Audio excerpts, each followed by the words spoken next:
Hello friends. So আবার চলে এলাম তোমাদের সাথে শেয়ার করতে গণেশ পুজোর থার্ড ডে।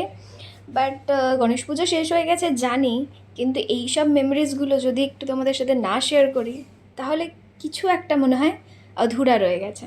তো চলো দেখে নাও আমাদের থার্ড ডেতে গণেশের সাজ কেমন থাকে। অবশ্যই কিন্তু কমেন্টে জানিও।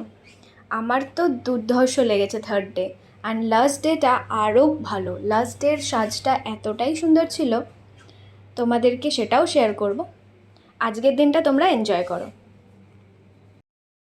এই হলো আমাদের ছোট্ট শিল্পী যে নাচ করে দেখাচ্ছে গণপতিরই গানে, যে গানটা হলো হে গজবদনা বাই অরুণিতা কাঞ্জিলাল। তো আমি গানটা দিতে পারলাম না কপিরাইট পড়ার প্রবলেমের জন্য। যাই হোক, তোমরা একটু বুঝে নিও। আমি একটু জাস্ট দেখানোর চেষ্টা করলাম, শেয়ার করার চেষ্টা করলাম। গান নাচ এসবের মধ্যে দিয়ে আমাদের 10 দিন জাস্ট অসাম কাটে। আমাদের কলকাতাতে গণেশ পুজো উদযাপন হয় 3 দিন ধরে, বাট এখানে ইনি মোটামুটি 20 বছর ধরে পুজো করছেন, আর 10 দিন ধরে গণেশ পুজো চলে এনার কাছে।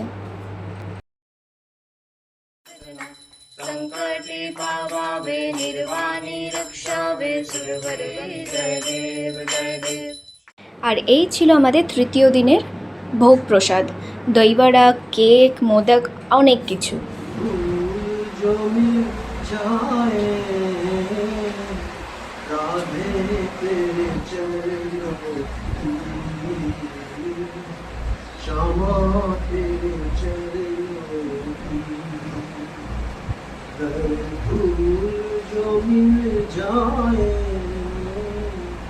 सच कहता हूँ, सच कहता हूँ, तकदीर बदल जाए राधे तेरे चरणों की, श्यामा तेरे चरणों की।